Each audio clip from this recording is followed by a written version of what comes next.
हरे राम राम राम हरे हरे। हरे कृष्णा कृष्णा कृष्णा हरे हरे, हरे राम राम हरे हरे कृष्णा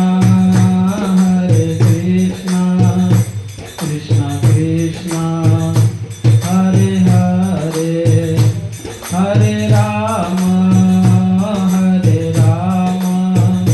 राम राम हरे हरे। हरे कृष्णा कृष्णा कृष्णा हरे हरे, हरे राम राम हरे हरे। जय राधा बंके बिहारी राधा बंके बिहारी राधे। जय राधा बंके बिहारी राधा बंके बिहारी राधे। जय सीताराम लक्ष्मण भक्त हनुमान, सीताराम लक्ष्मण भक्त हनुमान। जय सीताराम लक्ष्मण भक्त हनुमान, सीताराम लक्ष्मण भक्त हनुमान। जय गौरनिताय गौरनिताय गौरनिताय, जय गौरनिताय। जय गौरनिताय जय गौरनिताय गौरनिताय जय गौरनिताय। जय जय प्रभुपाद प्रभुपाद प्रभुपाद प्रभुपाद।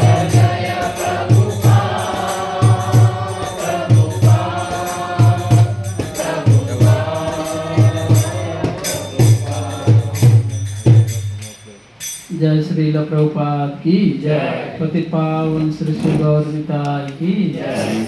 समवेत भक्त वृंद की जय। गौर प्रेमानंदे।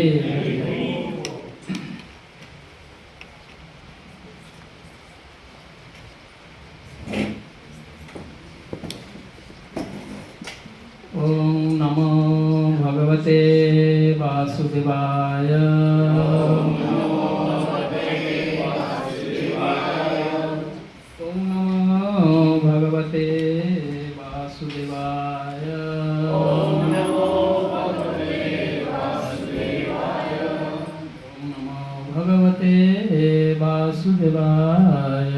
ओम नमो भगवते वासुदेवाय। नमो विष्णुपादाय कृष्णपृष्ठाय भूतले श्रीमते भक्तिवेदान्त स्वामिनिति नामिने। नमस्ते सरस्वती देवे गौरवाणी प्रचारिणे, निर्विशेष शून्यवादी पाश्चात्यदेशतारिणे।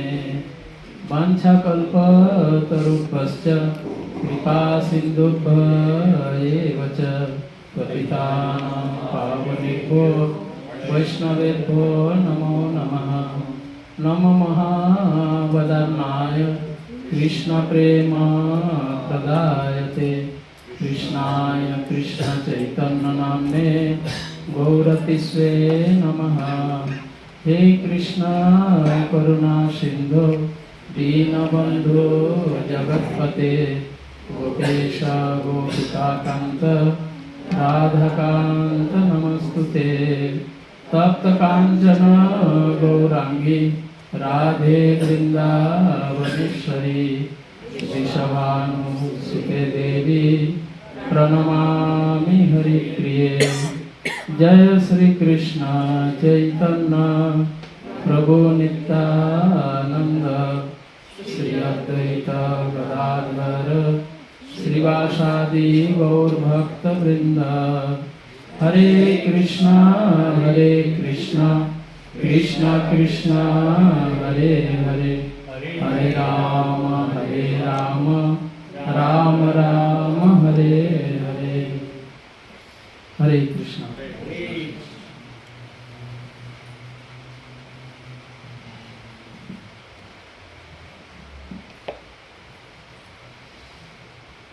तो हम 4 दिन के लिए श्री चैतन्य महाप्रभु के शिक्षाष्टकम के ऊपर हम श्रवण करेंगे। यह श्री शिक्षाष्टकम के ये 4 दिनों के जो प्रेजेंटेशन होंगे, यह श्रील प्रभुपाद के शिक्षाओं के आधार पर हम चर्चाएं करेंगे और श्रवण करेंगे।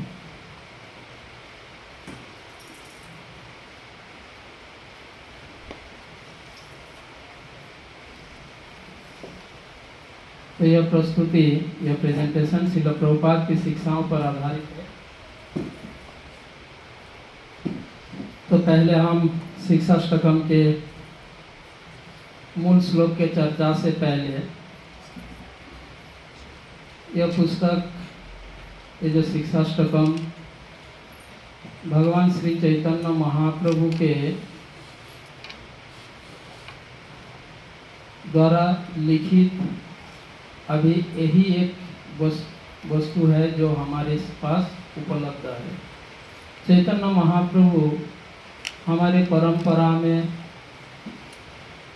आचार्य के रूप में आए, स्वयं भगवान श्री कृष्ण गौरांग महाप्रभु के रूप में। प्रत्येक परंपरा के आचार्य पुस्तकें लिखे हैं, पर चैतन्य महाप्रभु ने कोई पुस्तकें नहीं लिखी। उन्होंने यही एक चीज लिखित रूप में दिए जो शिक्षाष्टकम है।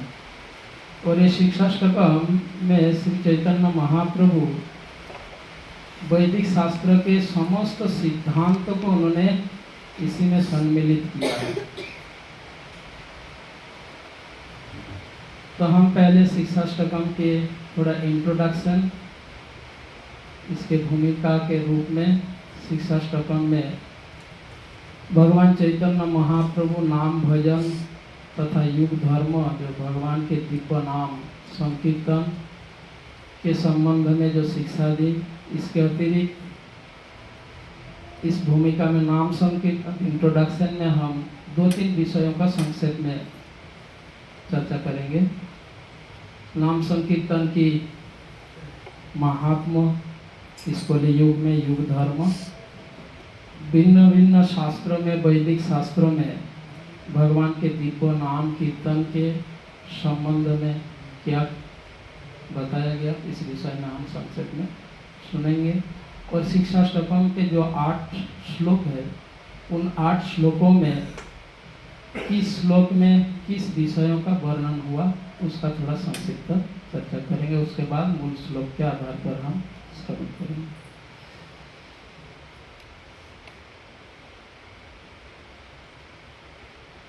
श्रील भक्ति सिद्धांत सरस्वती ठाकुर गोस्वामी प्रभुपाद जी जो उपदेशामृत के जो टीका लिखे हैं, उपदेशामृत जो टीका भक्ति सिद्धांत जो कमेंट्री जो लिखे हैं, उसमें भक्ति सिद्धांत सरस्वती ठाकुर ने अपने कमेंट्री में यह उन्होंने लिखे हैं, दयानिधि गौर हरि कली जीवे दया करी शिक्षाष्ट के सिखाईला धर्म। इस कलियुग में जीवों को कृपा करके दया निधि, दया करुणा, निधि शब्द का अर्थ समुद्र सागर, जो करुणा के समुद्र है, सागर है, गौरांग महाप्रभु भगवान के जितने अवतार हैं, समस्त अवतारों में से गौरांग महाप्रभु की अवतार सर्वश्रेष्ठ है। यह वैष्णवाचार्य एक गीत में वर्णन करते हैं, अवतारो सार गोरा अवतार। समस्त अवतारों में से श्रेष्ठ अवतार है गौरांग महाप्रभु के अवतार। अवतारो सार गोरा अवतार केनो ना भजिली तारे। गौरांग महाप्रभु जो व्यक्ति इस कलियुग में मनुष्य शरीर में जन्म लिया हो और गौरांग महाप्रभु की भजन नहीं किया, तो उनकी दुर्भाग्य के विषय में वैष्णवाचार्य यह बताते हैं অবতার সার গোরাবতার কেন না ভজিলি তারে করি নিরেবাস গেল না পেয়াস आपन कर्म फेरे। जो व्यक्ति इस कलियुग में मनुष्य शरीर में जन्म लिया हो और गौरांग महाप्रभु की भजना नहीं किया, उसकी स्थिति वैसा है उसी प्रकार जिस प्रकार कोई व्यक्ति जल में रहते हुए प्यास के कारण मर गया हो। कोई व्यक्ति ऐसा हो जो जल में रहता है और प्यास के कारण वो मर गया, तो क्या ऐसे व्यक्ति को आप सौभाग्यशाली बोलेंगे? कितना सौभाग्यशाली है, जल में था और प्यास के कारण मर गया। कोई ऐसा नहीं कहेंगे, मतलब ऐसे व्यक्ति सबसे दुर्भागा माने जाएंगे संसार में। ठीक उसी प्रकार इस कलियुग में जो गौरांग महाप्रभु की भजना नहीं किया, उनका स्थिति ऐसा ही है। इसके शास्त्र में बताया गया गौरांग महाप्रभु की उदारता, उनकी करुणा। चैतन्य महाप्रभु की करुणा कैसा है, क्यों श्रेष्ठ कहा है? पात्र पात्र नाही जाने नाही स्थान स्थान, जेई जहा पाय तहा करे प्रेम दान। गौरांग महाप्रभु की श्रेष्ठता का क्या है? प्रत्येक अवतारों में भगवान संसार के जीवों को कल्याण के लिए अवतार लेते हैं, भगवान अवतरित होते हैं। पर गौरांग महाप्रभु आविर्भूत हुए और प्रत्येक अवतार में भगवान कुछ ना कुछ कंडीशन रखते हैं। भगवान कृष्ण ने कंडीशन रखा, क्या बताओ? सर्वधर्मान परित्यज्य मामेकम शरणं। सारे धर्म यानी तथाकथित जो धर्म रीति रिवाज है, इन सब को छोड़कर केवल भगवान, केवल यदि उनके शरण, कृष्ण के शरण में जाए तो कृष्ण ने कहा, उन्होंने कंडीशन रखा, तो कृष्ण उनको उद्धार करेंगे। और चैतन्य महाप्रभु वही कृष्ण जब गौरांग महाप्रभु के रूप में आए, उन्होंने कोई कंडीशन नहीं रखी। क्या उन्होंने कहा? पात्र पात्र नहीं जाने, पात्र अपात्र उन्होंने विचार नहीं किया, नहीं जाने। ना ही स्थाना स्थान, कोई स्थान उपयुक्त स्थान है या नहीं, उपयुक्त व्यक्ति है या नहीं, यह विचार किए बिना सभी को ब्रह्मा जी का भी दुर्लभ प्रेम उन्होंने प्रदान किया। यही उनकी श्रेष्ठता। जो भी तो यहाँ पर भक्ति सिद्धांत सरस्वती ठाकुर गोस्वामी प्रभुपाद इस शिक्षाष्टकम की महिमा वर्णन कर रहे हैं। दयानिधि गौर हरि, दयानिधि, दया के सागर, करुणा के सागर गौर हरि गौरांग महाप्रभु कली जीवे दया करी, कली युग में जीवों को दया करने के लिए, कृपा करने के लिए शिक्षाष्टके सिखाइला धर्म। इस शिक्षाष्टकम में एक्चुअली वास्तविक धर्म क्या है वो शिक्षा दिए हैं। मनुष्य का वास्तविक धर्म क्या है? ताहार श्रीमुख हईते जा शिखिल भालो मते, उनके श्रीमुख से, उनके मुख कमल से रूप गोस्वामी ने जो शिक्षाएं ग्रहण की, चैतन्य महाप्रभु के मुंह से सुनकर रूप गोस्वामी ने जो शिक्षाएं प्राप्त किए, चैतन्य महाप्रभु की असली शिक्षा का जो गूढ़ अर्थ यह रूप गोस्वामी समझे और उन्होंने उनको उन शिक्षाओं को उपदेशामृत, भक्ति रसामृत सिंधु, इन दोनों पुस्तक में उन्होंने चैतन्य महाप्रभु की शिक्षाओं की जो गूढ़ मर्मार्थ उन्होंने व्याख्या की। श्रील भक्ति सिद्धांत सरस्वती ठाकुर एक और कमेंट करते हैं, यह शिक्षाष्टकम की शिक्षा वही भक्त, यहाँ पर जो हम जिस विषय का हम चर्चा करेंगे या कर रहे हैं, यह जो कृष्ण भावनामृत में ऑलरेडी हाँ, जुड़ गए हैं, जो कनेक्ट हो चुके हैं। ऐसा नहीं ये कृष्ण भावनामृत में उन्हें जोड़ने के लिए ये चर्चाएं नहीं हो पाएगा। यह चर्चा, ये विषय जो चर्चाएं होंगे वो ऑलरेडी जो कृष्ण भावनामृत में चैतन्य महाप्रभु के मूवमेंट में जो कनेक्ट हो चुके हैं उनके लिए एक्चुअली। तो इसीलिए यहाँ पर भक्ति सिद्धांत सरस्वती ठाकुर यह कमेंट किए हैं, क्या कमेंट किए हैं? भजन उत्साह जा अंतरे बाहिर। इस शिक्षा अष्टकम की शिक्षा वही समझ पाएंगे, वही व्यक्ति, वही भक्त इसको समझ पाएंगे, उनको रियलाइज कर पाएंगे, जिनका उत्साह अंतर और बाहर दोनों तरफ से। भक्त में कभी कभी बाहर से उत्साह दिखते हैं पर अंतर से वो उत्साहित नहीं होता। जैसे कि अथॉरिटी कहते हैं वो सेवा कर रहे हैं, ऐसा बाहर से दिखने में लगता है अच्छा सेवा कर रहे हैं, पर अंतर से वो प्रसन्न चित्त होकर वो सेवा नहीं कर रहा है। तो ऐसे व्यक्ति भगवत भक्ति में प्रगति कर पाना उनके लिए बहुत टाइम लग जाता है, बहुत समय लगेगा। भक्ति में एडवांस होने के लिए ये दो गुण जो श्रील भक्ति सिद्धांत सरस्वती ठाकुर गोस्वामी प्रभुपाद जी यहाँ पर बताया, ये बहुत ही महत्वपूर्ण है। ये दो गुण को हमें विकसित करना है, यानी अंदर और बाहर, अंतर और बाहर दोनों तरफ से हमें प्रोत्साहित होना चाहिए। भक्ति में सुदुर्लभ कृष्ण भक्ति पावे धीरे धीरे, वही स्लोली कृष्ण भक्ति को धीरे धीरे मतलब स्लोली और कृष्ण भक्ति को प्राप्त कर लेगा, जिनका उत्साह अंतर से और बाहर से दोनों तरफ से है।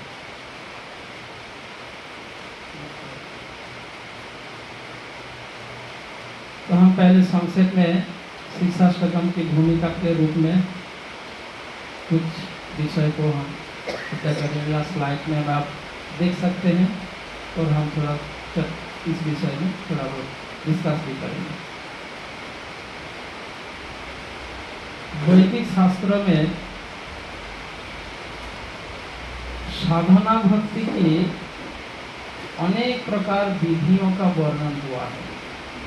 अलग अलग श्रीमद् भागवत में, हरि भक्ति विलास में तथा भक्ति रसामृत सिंधु में 64 प्रकार के साधना भक्ति की विधियों का वर्णन हुआ है। आप में से कौन कौन भक्ति रसामृत सिंधु पढ़े हैं? भक्ति रसामृत सिंधु कौन कौन भक्ति शास्त्री कोर्स किया हुए?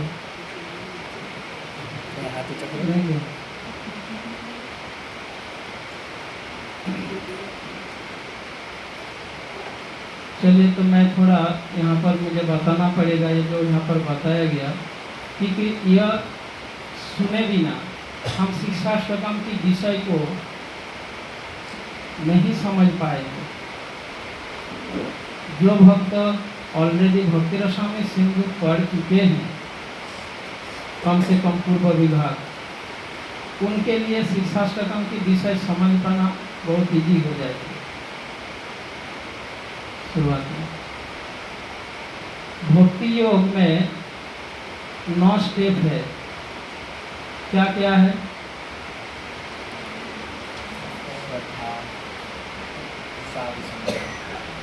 श्रद्धा, साधु संग, भजन क्रिया, अनर्थ निवृत्ति, निष्ठा, रुचि, आसक्ति, भाव, प्रेम। ये 9 स्टेप है भक्ति योग के। तो साधना, ये जो भक्ति योग के जो 9 स्टेप है, भक्ति योग को 3 भाग में डिवाइड किया, 3 स्तर में डिवाइड किया गया है। साधना भक्ति, भाव भक्ति और प्रेम भक्ति। साधना, ये जो 9 स्टेप को 3 भाग में विभाजित किया गया, साधना भक्ति, भाव भक्ति और प्रेम भक्ति, जो 9 स्टेप है। तो इनमें साधना भक्ति श्रद्धा से लेकर रुचि स्तर तक, यह साधना भक्ति के अंतर्गत है। श्रद्धा, साधु संग, भजन क्रिया, अनर्थ निवृत्ति, निष्ठा, रुचि, आसक्ति और भाव भक्ति के अंतर्गत है, और प्रेम भक्ति के अंतर्गत। ये 3 स्तर है। भक्ति रसामृत सिंधु में इसका एक्सप्लेन हुआ है। तो ये जो साधना भक्ति के संबंध में जो श्रद्धा से लेकर कहाँ तक, रुचि स्तर तक,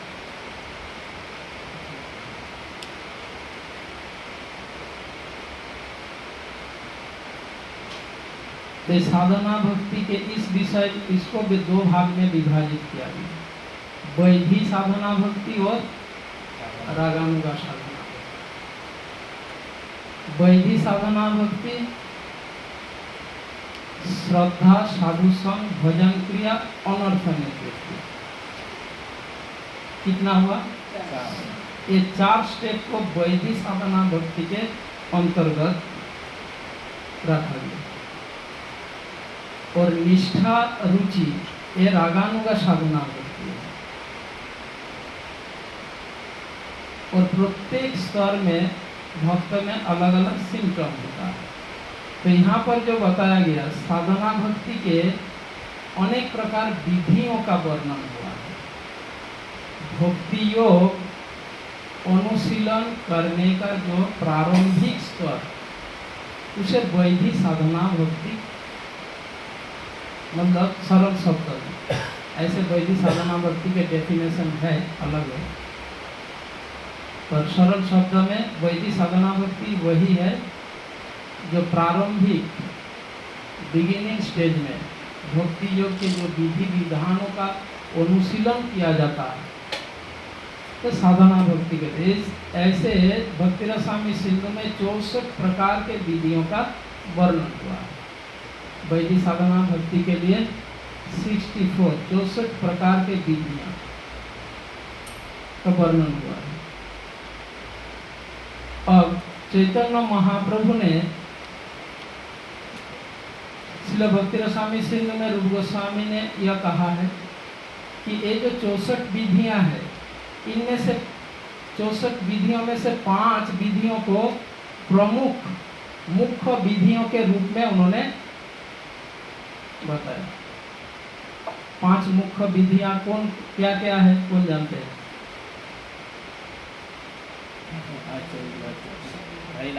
साधु संग, नाम संकीर्तन, भागवत श्रवण, धामवास, मथुरावास, धामवास, श्रद्धा श्री विग्रह अर्चन,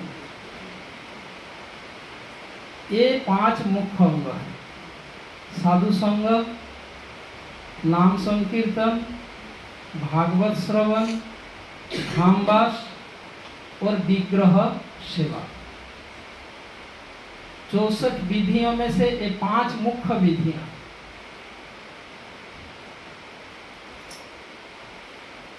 श्रील भक्ति सिद्धांत सरस्वती ठाकुर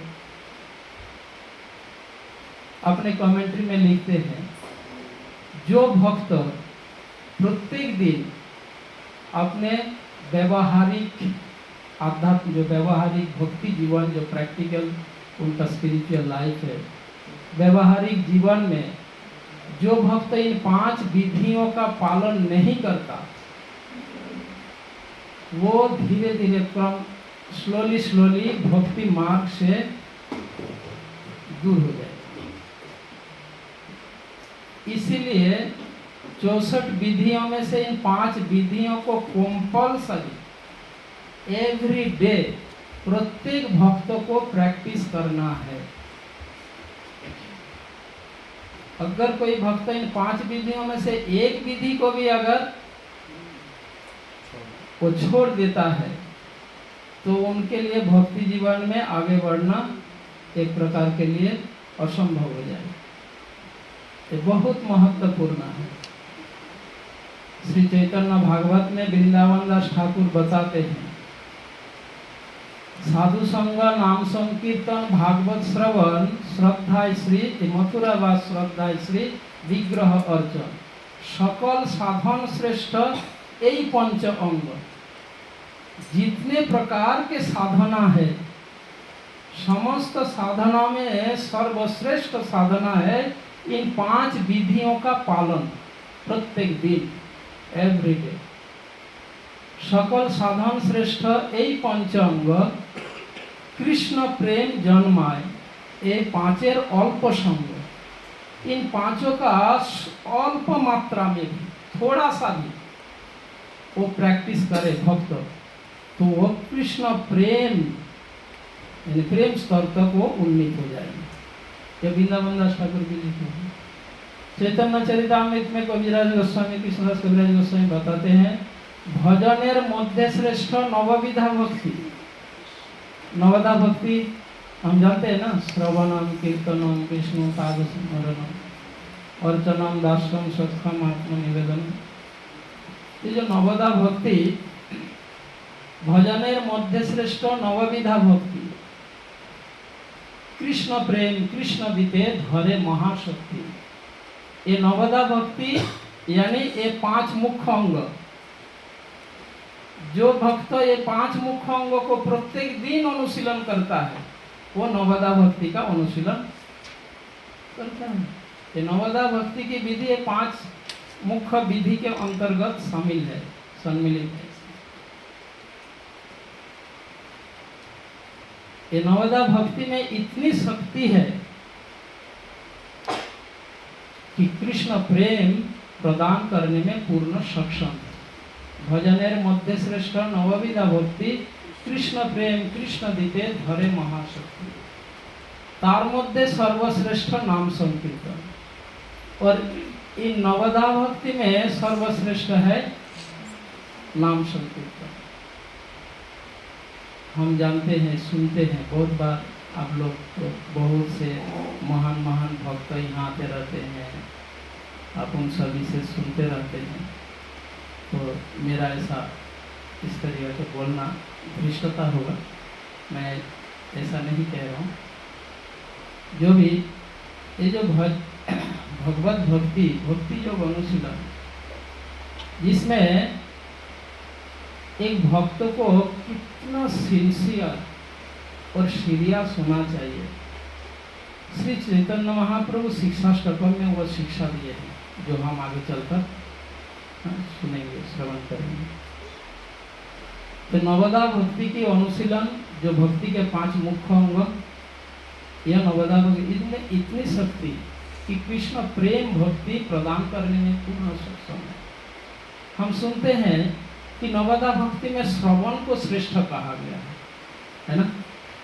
श्रीमद् भागवत तथा अन्य पुराण श्रवण को श्रेष्ठ विधि के रूप में वर्णन किया गया शास्त्र में। पर गौरांग महाप्रभु नाम कीर्तन को श्रेष्ठ विधि बता रहे हैं। ऐसा क्यों?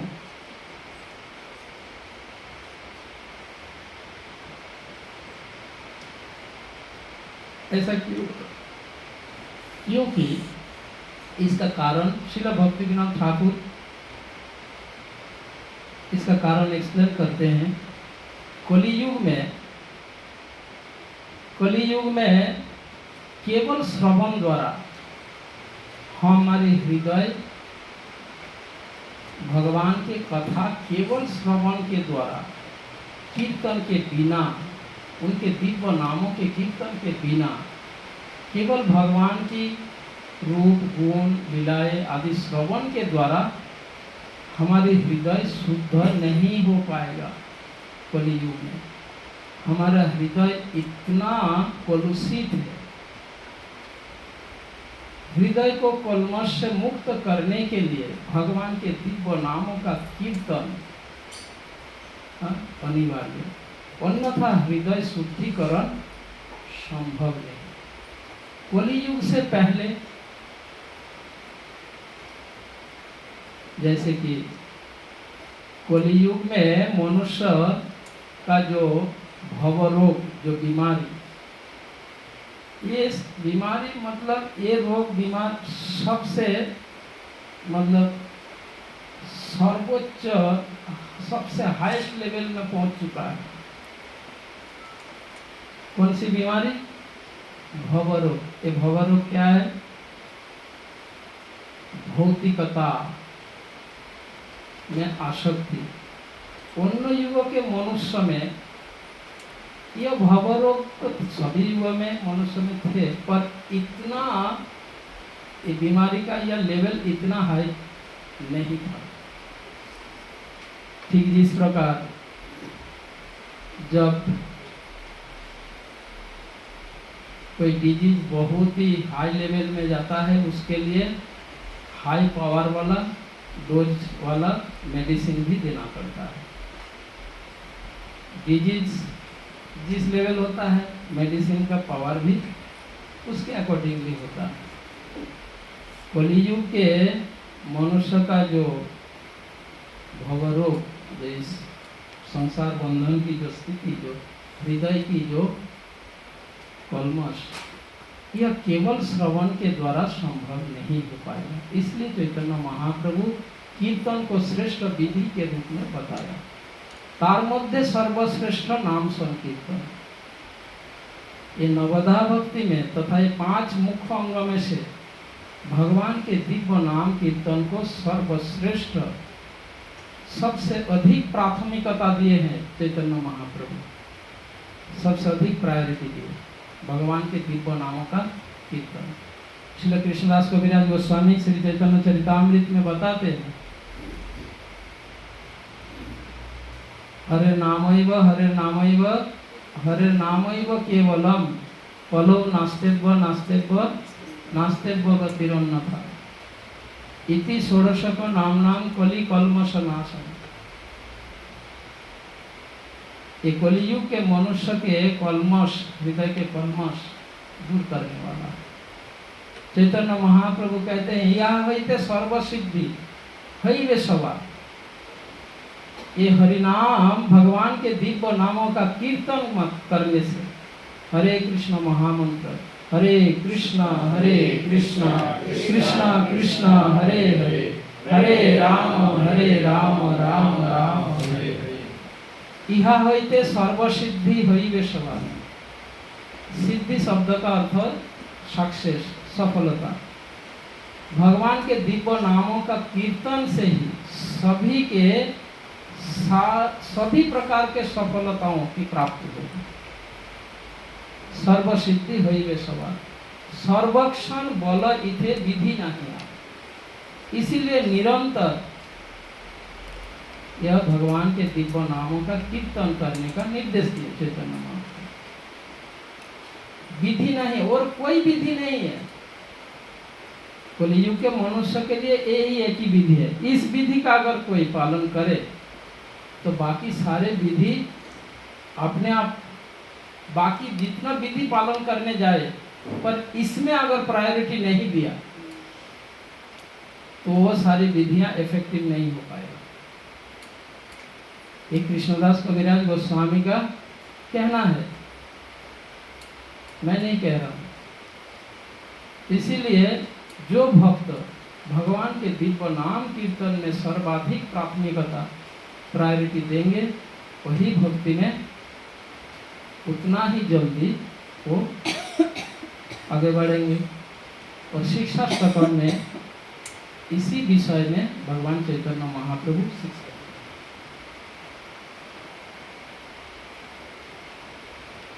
तो यहाँ पर मैंने कुछ वैदिक शास्त्र के उद्धरण यहाँ पर कुछ कोटेशन दिया।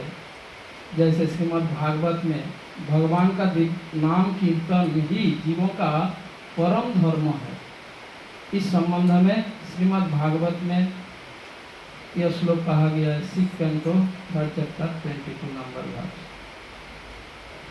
तो इसमें मैं ज़्यादा टाइम नहीं देना चाहता हूँ, आप लोग इस स्लाइड में पढ़ सकते हैं।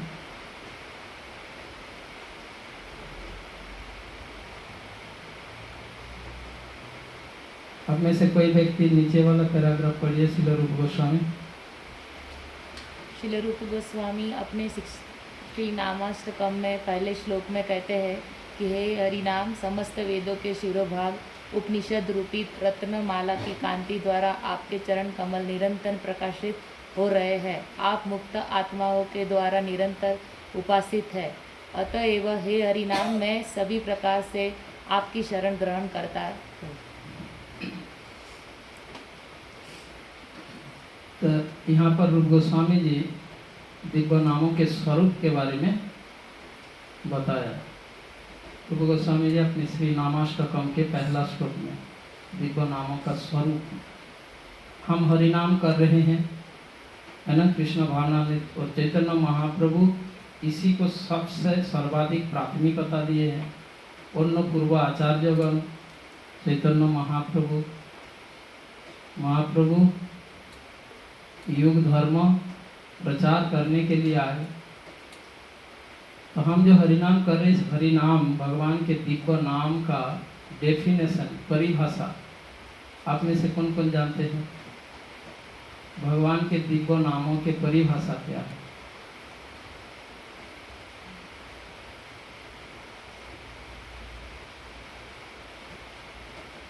नाम चिंतामणि कृष्ण रस विग्रह, कौन कौन जानते हैं? पूर्ण शुद्ध नित्य मुक्त अभिनवता नाम नाम, यह नाम का परिभाषा है, भगवान के दिव्य नामों के परिभाषा। अगले स्लाइड में हम ये देखिए,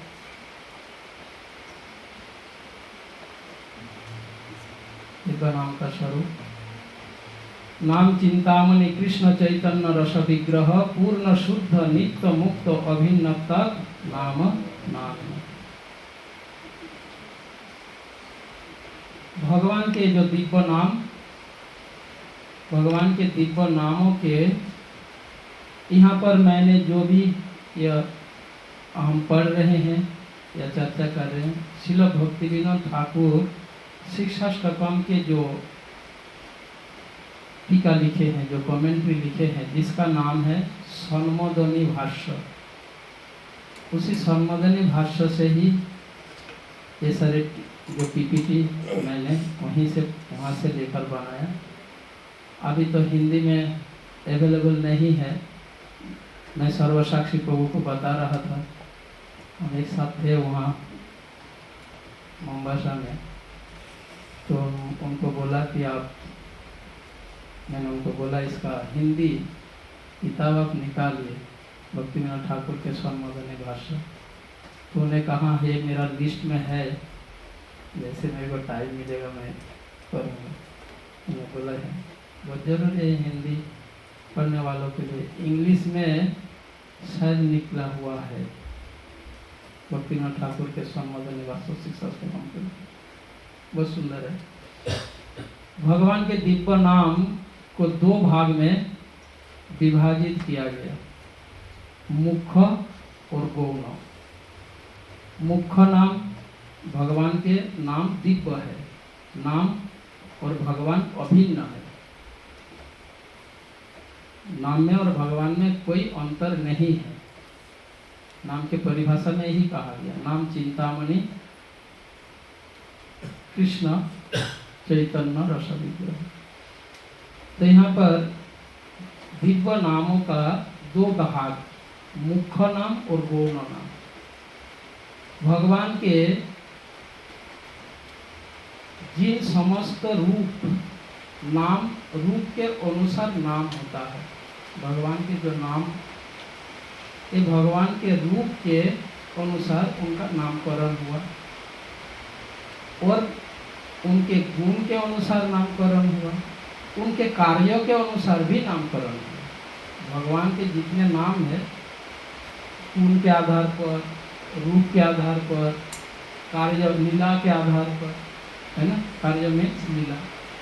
कुछ नाम उनके गुण, रूप तथा लीला, जितने भी नाम है, तो जिन समस्त भगवान के जिन समस्त ऐश्वर्य और माधुर्यमय रूप है, जितने भी ऐश्वर्यमय रूप और माधुर्यमय रूप भगवान के हैं,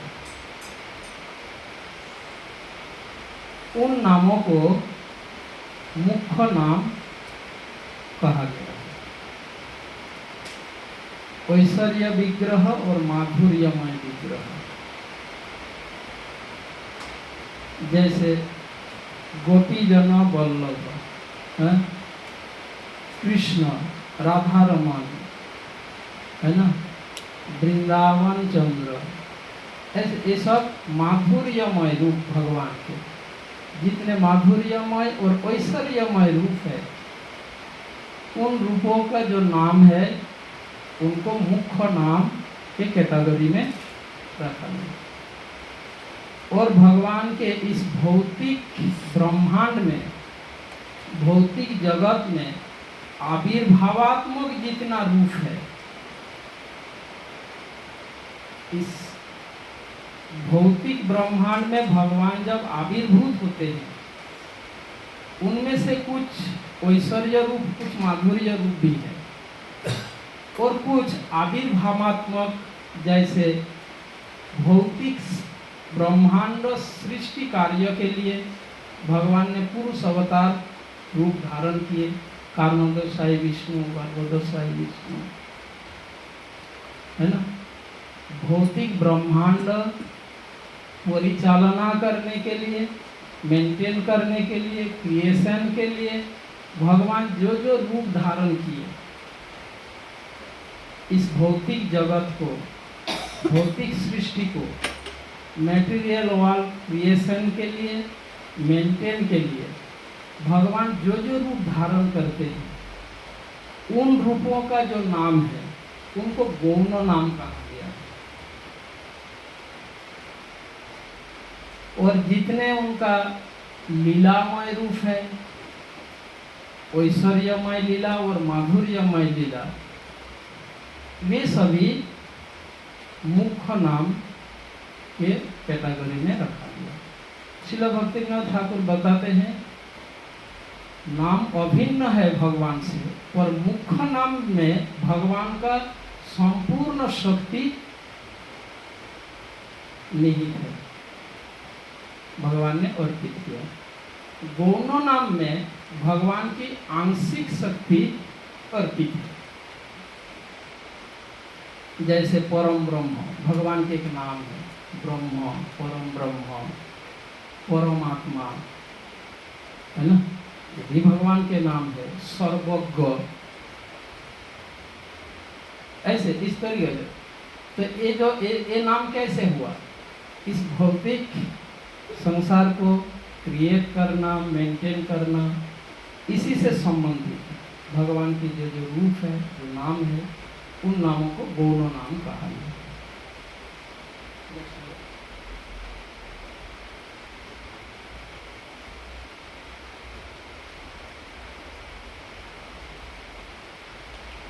दोनों नाम में भगवान का विभिन्न शक्तियां अर्पित है।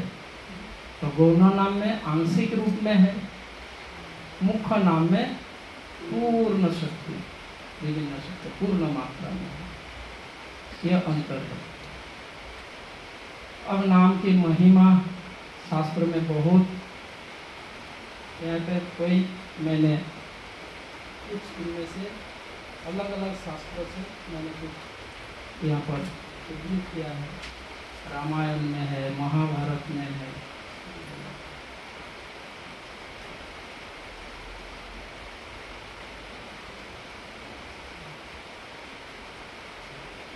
कलिकाले नाम रूपे कृष्ण अवतार, नाम होते है सर्व जगत विस्तार। इस कलियुग में भगवान प्रकट रूप में हमारे समक्ष नहीं। इस कलियुग में 3 रूप में भगवान हमारे साथ है, वाणी रूप में, नाम रूप में और विग्रह रूप में। ये 3 रूप में भगवान कलियुग में हमारे समक्ष है। कलिकाले नाम रूपे कृष्ण अवतार, नाम होते है सर्व जगत निष्ठा। संपूर्ण जगत का उद्धार भगवान के नाम से ही। नाम बिना कली काले नाही आर धर्म, सर्व मंत्र सार नाम एक शास्त्र मर्म। समस्त शास्त्र के यही मर्म है, सिद्धांत है। क्या? कलियुग में, इसीलिए तो कलियुग में, कलियुग का युग धर्म क्या है? भगवान के दिव्य नामों का कीर्तन। श्रीमद् भागवत में भी सुखदेव गोस्वामी बताते हैं, कृष्ण वर्णम तिस्वा कृष्णम सांग पांग स्तपार्षदम यज्ञ संकीर्तन प्राय यजंती ही सुमेधस। इस कलियुग में उस व्यक्ति को बुद्धिमान कहा जाएगा, वही बुद्धिमान माने जाएंगे। कौन? जो संकीर्तन यज्ञ के द्वारा भगवान गौरांग महाप्रभु का आराधना करेंगे। जो भक्त, जो व्यक्ति संकीर्तन यज्ञ के द्वारा, भगवान के दिव्य नाम कीर्तन के द्वारा भगवान की आराधना करेंगे, कलियुग में वही बुद्धिमान माने जाएंगे। यह भागवत के सिद्धांत है। क्योंकि इस युग का युग धर्म हरिनाम संकीर्तन। युग धर्म का मतलब क्या होता है? युग धर्म वो धर्म जो जिसमें से आत्मा साक्षात्कार प्राप्त होता है। युग धर्म सुंदर उत्तर। युग धर्म का प्रभु जी ने बताया कि जिसके द्वारा जीव अपने स्वरूप को रियलाइज कर सकते, आत्म साक्षात्कार कर सकते हैं। कली युग में भगवान के दिव्य नाम कीर्तन से वो होता है, इसलिए यह युग धर्म। युग धर्म शब्द का अर्थ होता है युग के लिए उपयोगी धर्म। उपयोगी मतलब एप्लीकेबल। इस युग के मनुष्य के लिए यह एप्लीकेबल है, व्यवहारिक है, प्रैक्टिकल। इस युग के मनुष्य के लिए चारि युगे चारि धर्म जीवेर कारण। कली युग धर्म है नाम संकीर्तन। कृतो यद्धयत विष्णु त्रेतायाम यजत मुख द्वापरे हरिचर्यायाम कलौ तद्धरि कीर्तन। तो अलग अलग युगों के मनुष्य के लिए अलग अलग धर्म का निर्देश। तो कलियुग के मनुष्य के लिए हरिनाम संकीर्तन, भगवान के दिव्य नामों का कीर्तन, यही युग धर्म कहा गया। क्यों? क्योंकि यह विधि पालन कलियुग के मनुष्य के लिए उपयोगी है, व्यवहारिक है। सत्ययुग के मनुष्य के लिए क्या था? युग धर्म ध्यान। इसे सत्ययुग के लोग हजार हजार वर्ष ध्यान करते, तपस्या करते थे। कलियुग के मनुष्य कर पाएंगे? हम कर पाएंगे? हजार हजार वर्ष तो छोड़ दीजिए, एक मिनट हम ध्यान, हमारे ध्यान भटक जाता है। एक मिनट भी हम अपना ध्यान नहीं रख पाते भगवान के प्रति, नाम के प्रति। उन समय फिर भी ध्यान होता है। अगर एक बार जैसे ही नाम जब शुरू करेंगे, दुनिया का सारे चिंता उस समय दिमाग में आ जाता है, हाँ या ना? सारी चीजें उस समय माइंड में आ जाता है। तो कलियुग में हम ध्यान, जो युग धर्म, सत्ययुग का युग धर्म हम कलियुग के मनुष्य नहीं कर सकते, त्रेता युग का युग धर्म भी नहीं कर सकते, द्वापर युग के युग धर्म भी नहीं कर सकते। इसीलिए कलियुग के मनुष्य के लिए जो उपयोगी, जो व्यवहारिक विधि, वह है भगवान के दिव्य नामों का कीर्तन। वो भी नहीं कर पाते, तो बाकी चीजें तो भगवान के दिव्य नाम कीर्तन इतना सरल विधि ये भी नहीं कर पाते हैं। कुछ लोग ऐसे कहते हैं वो हरि नाम जो कलियुग का युग धर्म, भगवान के दिव्य नाम कीर्तन नहीं करते, कुछ और विधि पालन करते हैं। कोई योग करते हैं, कोई ये करते हैं, योग में शिवाना, मेडिटेशन, पर युग धर्म पालन नहीं करते। युग के लिए उपयोगी। अब बताइए, अभी आपको इस नैरोबी से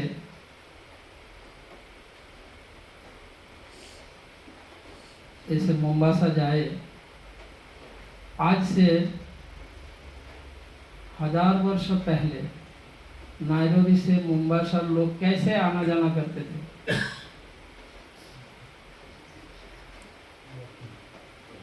बताइए।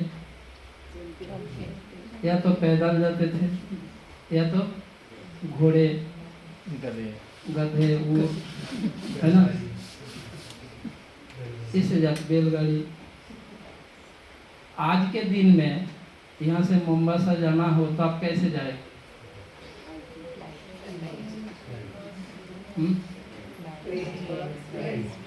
ट्रेन से जा सकते, बस से जा सकते, कार से जा सकते, फ्लाइट से जा सकते। आज के दिन में पैदल से जाने का कोई विचार करेगा क्या? अगर कोई ऐसा लॉजिक दे, तर्क दे कि मेरे दादा परदादा पैदल जाया करता था, मैं भी पैदल ही जाऊंगा, तो क्या आप उसको बुद्धिमान कहेंगे? हाँ, बहुत बुद्धिमान। हाँ? नहीं, आप उनको मूर्ख कहेंगे। ठीक उसी प्रकार ये जो धर्म विधि जीवों के लिए, जीवात्मा के लिए, धर्म एक ऐसा साधन है जिसके द्वारा जीवात्मा इस भौतिक संसार से आध्यात्मिक संसार में यात्रा कर सकते हैं। जैसे उसको धर्म कहते हैं। धर्म शब्द का अनेक अर्थ है, जिनमें से एक अर्थ यह है, धर्म एक साधन है जीवात्माओं के लिए, जीवों के लिए एक साधन, जिस साधन के द्वारा जीव भौतिक जगत से आध्यात्मिक जगत की ओर यात्रा करता है, उसको कहते हैं धर्म। तो सत्ययुग के मनुष्य का सामर्थ्य, कैपेबिलिटी एक प्रकार था, इसलिए उसके लिए विधि अलग था। जैसे आज से 1000 वर्ष पहले यहाँ का लोग मोम्बासा जाते थे, उनके लिए वो इजी था। आज के लिए हमें अगर कहा जाए, जा पाएंगे क्या? नहीं पहुंच पाएंगे। और ऐसा नहीं कि आज के दिन में वो साधन उपलब्ध नहीं है, अवेलेबल नहीं है, ऐसा नहीं है। आज के दिन में भी आपको गधा, घोड़ा, बैलगाड़ी सब मिल जाएगा। ऐसा नहीं कि आज के दिन में वो सब साधन नहीं है, ही नहीं, ऐसी बात नहीं है।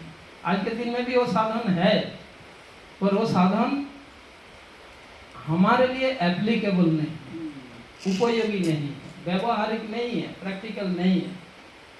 हमारे लिए वो अभी ट्रेन, फ्लाइट, बस, कार, यही हमारे लिए प्रैक्टिकल है। हमारे लिए बैलगाड़ी आदि ऐसा प्रैक्टिकल नहीं है। हाँ, पर साधन तो है, अभी भी है, पर वो हमारे लिए प्रैक्टिकल। ठीक उसी प्रकार योग, तपस्या, ये अभी ये सब अभी भी है, पर ये हमारे लिए प्रैक्टिकल नहीं है। हमारे लिए प्रैक्टिकल हरे कृष्णा कृष्णा कृष्णा हरे हरे, हरे राम राम राम हरे हरे। इसलिए हरिनाम संकीर्तन को युग धर्म कहा गया। मैंने युग धर्म को थोड़ा एक्सप्लेन करने का प्रयास किया। अब एक बात आता है, ये जो हरिनाम कीर्तन उच्च स्वर में करे या कैसे करे? भक्ति रसामी सिंधु में रूप गोस्वामी जी एक्सप्लेन करते हैं। नाम संकीर्तन, इसके बाद हम थोड़ा संक्षेप में करते हैं। कीर्तन और संकीर्तन, संकीर्तन शब्द का हम जब पहला श्लोक पढ़ेंगे उस समय हम एक्सप्लेन करेंगे। कीर्तन और संकीर्तन। संकीर्तन शब्द का अर्थ सम्यक रूपेण कीर्तन, संकीर्तन, सम्यक अच्छे तरीके से। और संकीर्तन शब्द का दूसरा अर्थ है समूह में कीर्तन। संकीर्तन शब्द का दो अर्थ, सम्यक रूप में कीर्तन करना। सम्यक रूप में मतलब अच्छे तरीके से, ध्यान पूर्वक, और समूह में कीर्तन। ये संकीर्तन का दो मतलब है। जब कीर्तन या संकीर्तन, कीर्तन तीन प्रकार के हैं, वाचिक, मानसिक और उपांशु। तीन प्रकार के जप या कीर्तन है। चैंटिंग तीन प्रकार के, 3 टाइप्स। लाउडली, जो वाचिक मतलब उच्च स्वर में, मानसिक मन में, और उपांशु मतलब केवल जप करने वाला ही सुन पाएगा, बाकी लोग नहीं सुन पाएंगे। इतना बिल्कुल मन में नहीं और उच्च स्वर में भी नहीं, उसको बोलते हैं उपांशु। ये तीन प्रकार के जप है, जिनमें से उच्च स्वर में कीर्तन या जप को श्रेष्ठ कहा गया। मानसिक रूप में मन में जप या उपांशु जप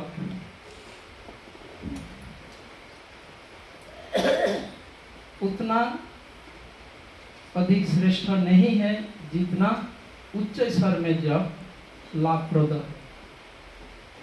ऐसा क्यों? क्योंकि उच्च स्वर में जप करते समय,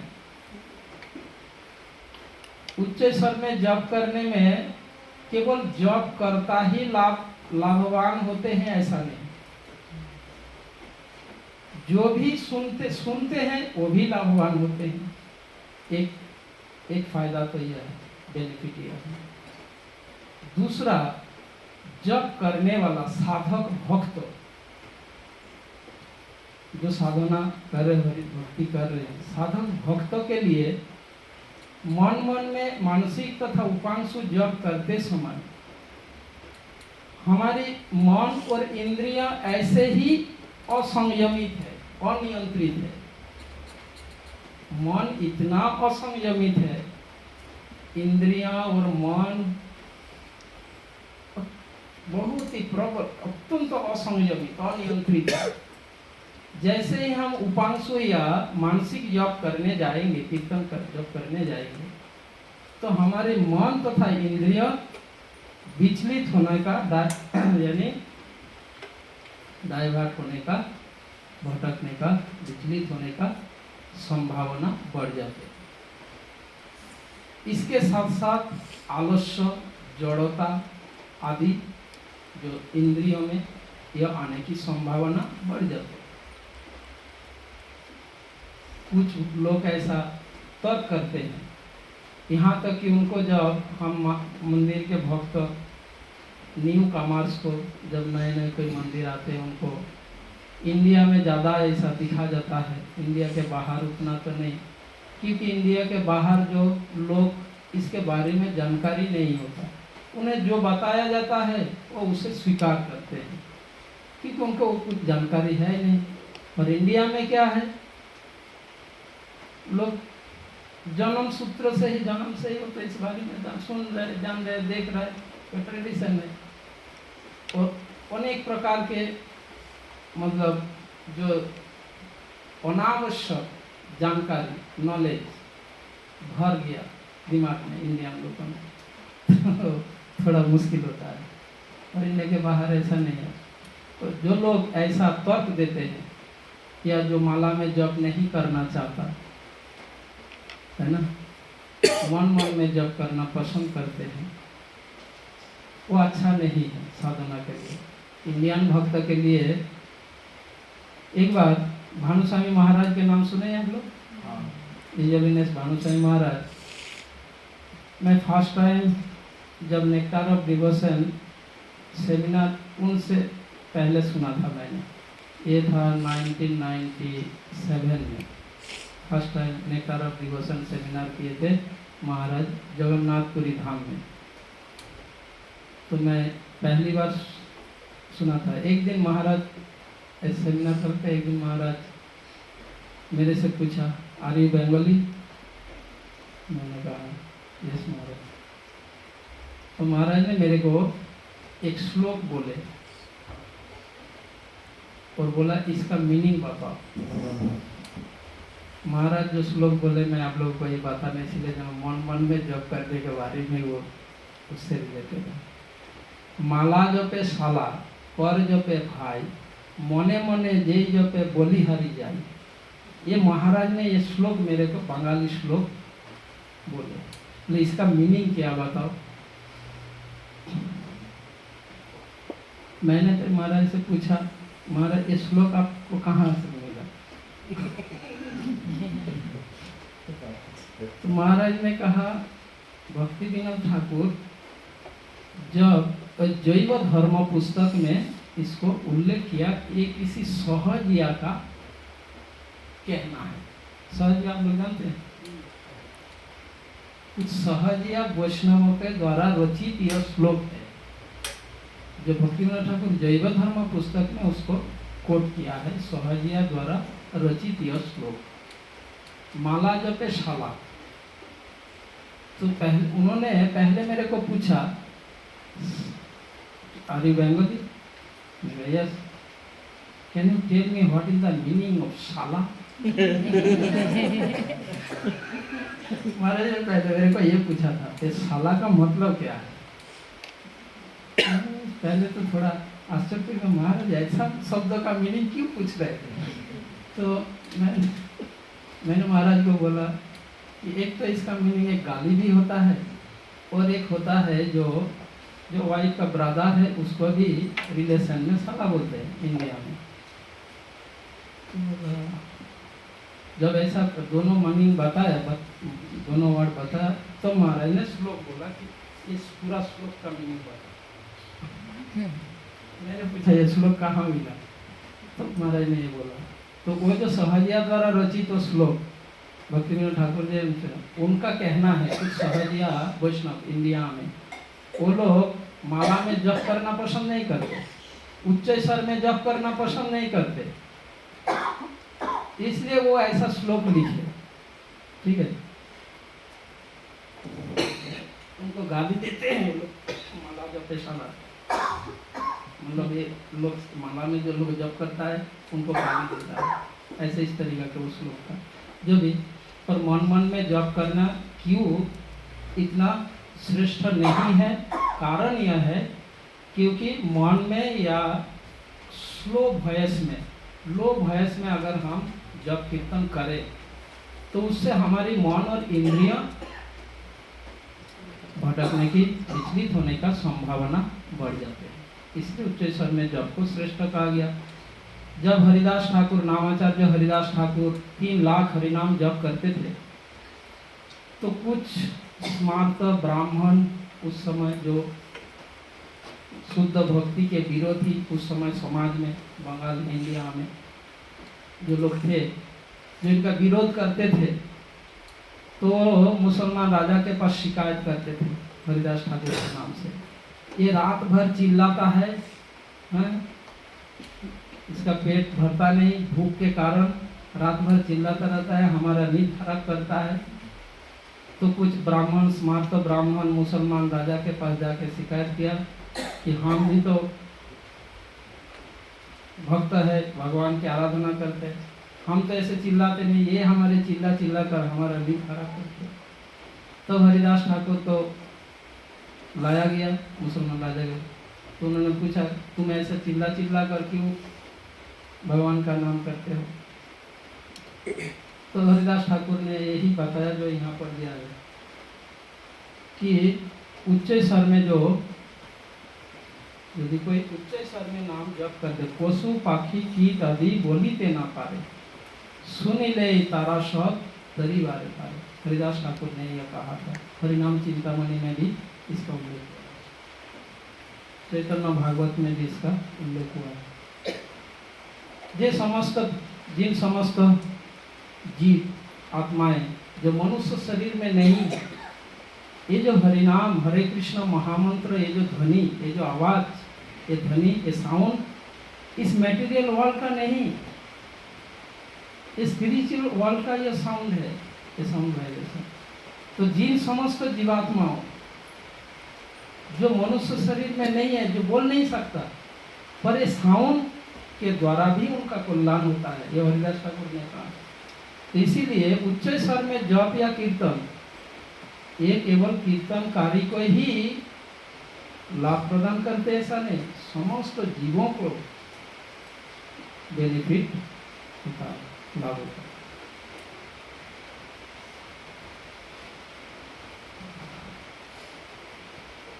अब आज तो इंट्रोडक्शन में टाइम मिल गया, 5-7 मिनट है, फिर भी मैं ज़्यादा डिटेल नहीं किया, बस थोड़ा सा शिक्षाष्टकम का इंट्रोडक्शन करूँगा। शिक्षाष्टकम के जो 8 श्लोकों में ही तीनों सिद्धांत का चर्चाएं हैं, वो हम जब चर्चा करेंगे इससे रिलेट करेंगे इन सिद्धांतों से, संबंध, अभिधेय और प्रयोजन। संपूर्ण वैदिक शास्त्र में जितने भी सिद्धांत, शास्त्र के जितने सिद्धांत है, सभी सिद्धांत ये 3 मुख्य सिद्धांतों पर आधारित है, संबंध तत्व, अभिधेय तत्व और प्रयोजन तत्व। जितने भी सिद्धांत, भगवद गीता देखो, भागवतम, या तो संबंध तत्व से रिलेटेड है, या अभिधेय तत्व से, या प्रयोजन तत्व से। शिक्षाष्टकम के 8 श्लोकों में ही तीनों तत्व, संबंध, अभिधेय और प्रयोजन, तीनों तत्व ही इसमें सम्मिलित है, वर्णन हुआ है। पहला जो श्लोक है शिक्षाष्टकम के चेतोदर्पण मार्जन, जो श्लोक, पहला श्लोक में सामान्य रूप से श्री कृष्ण संकीर्तन रूपी साधना भक्ति का वर्णन हुआ है।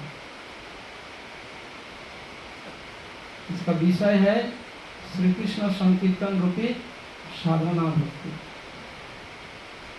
अब साधना भक्ति का एक्सप्लेनेशन करने जाए तो इसी में एक क्लास चला जाएगा, थोड़ा सा भी करने जाए तो जो लोग आप डॉक्टर स्वामी सिंधु पढ़े हैं उनके लिए कैच करना आसान होगा। दूसरा श्लोक में श्री कृष्ण संकीर्तन रूपी जो साधन, जो भगवान के दिव्य नाम जप, ये जप में स्वयं की अयोग्यता, हम जप करने में, भगवान के दिव्य नाम जप तथा कीर्तन करने में अयोग्य है, यह वर्णन हुआ है दूसरा श्लोक। दूसरा श्लोक का विषय यह है कि भगवान के दिव्य नाम जप करने में हम अयोग्य हैं, इस विषय का वर्णन हुआ। तीसरी श्लोक जो है भगवान के दिव्य नाम जप की प्रणाली, कैसे दिव्य नाम जप करना चाहिए, उसका क्या तरीका है, क्या प्रणाली है, प्रोसेस क्या है, किस प्रणाली से जप करना चाहिए, यह शिक्षा दी गई तीसरा श्लोक में। भगवान के दिव्य नाम संकीर्तन का प्रणाली का वर्णन। जो चौथा श्लोक है प्रतिकूल वांछा तथा कपटता के त्याग की शिक्षा प्रदान की गई। हरिनाम जप करेंगे, साथ साथ प्रतिकूल इच्छाएं, विजय, असत इच्छाएं, प्रतिकूल इच्छाएं, जो भगवत भक्ति के प्रतिकूल ऐसे कामनाएं, इच्छाएं, विजयास को त्याग करना चाहिए, यह शिक्षा दी गई। और कपटता, कपटता यानी क्या, डुप्लीसिटी, तो कपटता को त्याग करके ही भगवान के दिव्य नाम जप करना चाहिए, यह शिक्षा है चतुर्थ श्लोक। इसी में नाम, अपराध आदि ये सब कुछ आ जाएगा। 5वां श्लोक में स्वरूप ज्ञान का वर्णन हुआ है। स्वरूप ज्ञान जीवों के स्वरूप ज्ञान का वर्णन हुआ है और भक्तों के भिन्न भिन्न धरातल के भक्तों के विषय में भी वर्णन हुआ है। 6ठे श्लोक में श्री कृष्ण के सान्निध्य में अपने सौभाग्य का वर्णन और 7वें श्लोक में उत्तम अधिकारी के विप्रलम्भ रस का वर्णन, 8वें श्लोक में प्रयोजन सिद्धि का उपदेश वर्णन। तो ये एक एक श्लोकों का विषय मैं संक्षेप में एक एक सेंटेंस में लिखा है और इसको जब हम एक्सप्लेन करने जाएंगे थोड़ा समय की आवश्यक है। 4 दिन में हम जितना कर सके, अगर एक श्लोक भी पूरा करें तो भी हमारे लिए काफ़ी है। ज़्यादा से ज़्यादा 2 श्लोक तक शायद हम कर सकते हैं, ट्राई करेंगे। एक एक श्लोक में यह शिक्षाष्टकम का मैं पहला 2018 में मुंबई जुहू में किया था। 5 श्लोक में 10 दिन लग गया था। 5 श्लोक का जब तक पूरा हुआ 10 दिन, 2 घंटे करके 10 दिन लग गया। तो यहाँ देखें जितना हम कर सके संक्षेप में करेंगे। कब तक 8:30 हो गया। किसी का कोई प्रश्न आज के चर्चा से या कोई ऐसे कोई प्रश्न हो तो पूछ सकते हैं।